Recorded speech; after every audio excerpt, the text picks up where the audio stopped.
За улсын хурлын гишүүд төр амарч энэ хойгуур засгийн газрын ажил эд өрнөж байна. За өнөөдөр засгийн газрын тэргүүн Зандан Шитар нөгөө өмнө нь засгийн газар хэрэглэх газрын дарга Бэмцогт ерөнхийдөө цар шинийн өмнө ард түмэндээ гоё мэдээ дуулгана гэж хэлсний дагуу өнөөдөр өөрийнхөө өрөөнд зарим нэг бизнес эрхлэгчдийг хүлээн авч уулзаад за тэгээд үүний араас нөгөө гоё мэдээг дуулгалаа. За энэ гоё мэдээ нь юу байсан бэ гэхээр MCS Energy Resource за тэгээд Хангад Expression за мөн эдний эзэмшдэг нөгөө орд байгалийн баялагын ордуудыг энэ ордуудаас олсон өгөөжийн 60%-ийг нь монголчуудад ногдуулах буюу үндэсний баялагын санд хоримтлуулахар болсон ийм мэдээг дуулгалаа. За ингээд одоо энэ нь ингээд нэг цаашдаа ажлын хэсэг гараад явцдаа улам илүү нарийн тодорхой болно. Яаж энэ 60%-ийг олох юм? За тэгээд ингээд цаашаа нарийн юмнууд нь тодорхой болно. Одоогоор тодорхой болсон зүйл нь юу гэхээр Монгол улсад ийм хоёр уул байдаг. Нэг нь 34 хүртэлх хувийг төр эзэмшнэ гэсэн нэг юм хууль байдаг. Нөгөөх нь болохоор байгалийн баялаг үндсэн хуулийн 6-гийн 2-т заасан байдаг.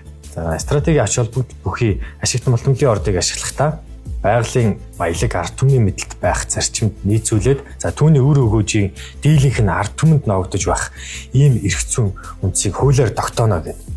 За энэ 6-гийн 2 дугаар зүйл гэдэг энэ хуулийг хизээ гаргаж ирсэн бэхээр 2019 онд энэ батлагдсан хууль. Үндсүүлийн нэмэлт өөрчлөлтөөр батлагдсан юм хууль байгаа. Тэгээ одоо өнөөдөр яг энэ яриа өгдөг засгийн газрын хэрэглэх газрын дарга Бэмцогт тухайн төрийн байгуулалтын байнгын орооны дарга байхдаа энэ хууль өөрийнх нь байнгын ороогоор ороод батлагдаад цаашаа чуулганд ороод дэмжигдээд ингээд явж исэн ийм хууль байгаа. Энэ хуулиа баримтлаад эдгээр компаниудын эзэмшдэг ордуудаас өгөөж өсөн 60%-ийг нь монголчуудад ногдуулах буюу үндэсний баялагын санд хоримтлуулах нэ. За үндэсний баялагын сангийн тухай хуулиндаа өөрөө 2030 оноос хойш ард түмэнд хүртэнэ гэсэн юм хуультай байдаг. Тэгээ энийг нь боловсрол, эрүүл мэндийн үе тэнтэй ийм зүйлүүд зарцуулах ийм зорилттой үндэсний баялагын сангийн хоримтлаа явж байгаа. Өнөөдрийн байдлаар ер нь нэг монгол хүний дунджаар яг үндэсний баялагын санд хоримтлагдсан байгаа мөнгө 170 гаруй мянган төгрөг байгаа юм уу да. Тэгээ энэ мөнгийг 2030 он гэхэд яг энэ өнөөдрийн зарласан гоё мэдээ гэдэг энэ зүйлээрээ цаашаа ингээд хоримтлуулаад энэ өгөөжөөс нь хоримтлуулаад явсаар байгаад ерөөдөө нэг 10 сая хүртэлх төгрөг болгохоор зорж байгаа гэсэн ийм зүйлийг ярьж байна. За тэгээд илүү нарийн ширийн зүйл нь ажлын хэсэг гараад цаашаа ингээд дахиад явагдана. Хэрвээ вэ штэ тийм энэ компаниудын өгөөж нь 60% хүрэхгүй бол аж ахуйн нэгжүүд юм тохируулагч төлбөрөөр төлдөг байхаар юм зохицуулт орж ирж байгаа юм. Тэгээ тохируулагч төлбөр гэхээр юу вэ гэхээр амнат ч юм уу те юу гэдэг өөр нэг юм зүйлэр ингээд ямар ч байсан 60% хүргээд үндэсний баялагын санд хоримтлуулахаар ингэж тохирсон байна. Өнөөдрийн байдлаар хилцээ хийгдсэн байна. За тэгээд цаашаага илүү нарийн зүйлс ингээ явагдана. Мэдээж засгийн газар ингээд ажлын хэсэг гараад эцсийн байдлаар гараад ирэнгүүт л засгийн газар улсын хурлд өргөн байрна. Улсын хурл үүнийг батлаад цаашаа явуулах үгүй юу гэдгийг шийднэ. Гэхдээ ер нь бол цаашаа явах бах гэж бодож байгаа.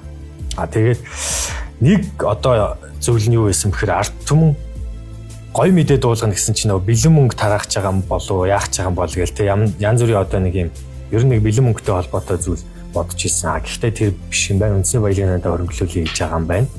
Тэгээд цаашаага бас нэг айдас байгаа. Цаашаага энэ хэр доктортой үргэлжлэх вэ гэдэг нэг айдас байна.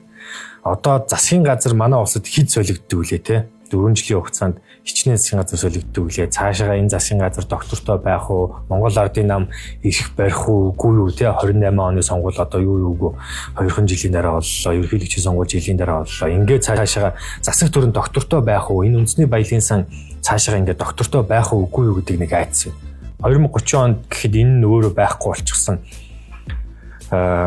Өөр нам ч юм уу эсвэл өөр хүмүүс ирэх барьж гарч ирээд энэ ингээд байхгүй болцсон зүйл байхгүй болчихыг хинч үгүйсэхгүй.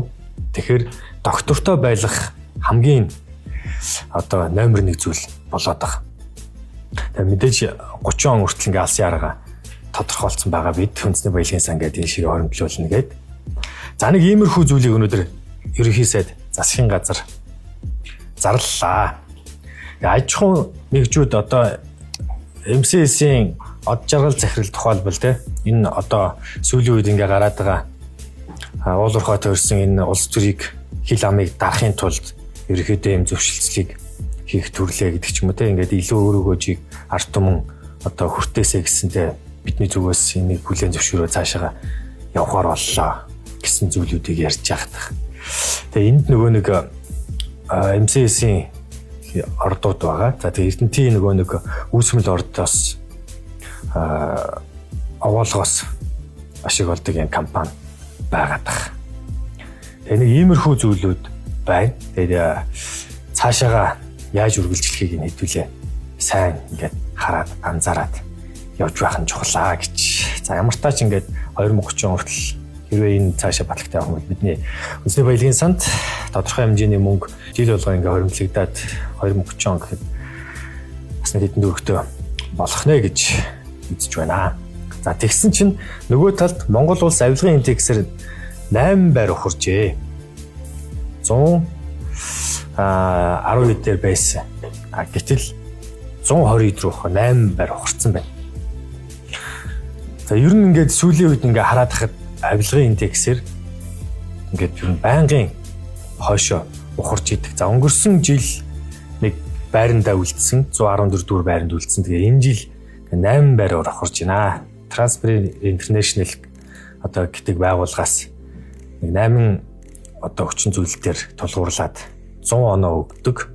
Тэгээ ингээд судалгаа хийгээд 100 оноо өгдөг. Тэгээ энэ 100 онооноос бид нар 31 оноо авсан байна. Тэгээ 31 оноо аваад 8 байр ухраад нэлээд хойшоогоо ороод ирлээ. 180 орноос 120 гарна руу ороод ирнэ гэдэг бол мэдээж манай Монгол улс авилгын тал дээр анхаарах цаг нь болжээ гэж авилгатай тэмцэх газар яг ямар ажил хийгээд байна вэ гэдэг нь энэ одоо судалгаагаар харагдчихээн гэх юм уу.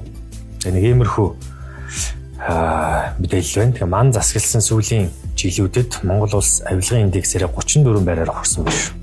Энэ бол яалтчгүй нэг сигнал мөн гэдгийг энэ судалгаа баталж байна.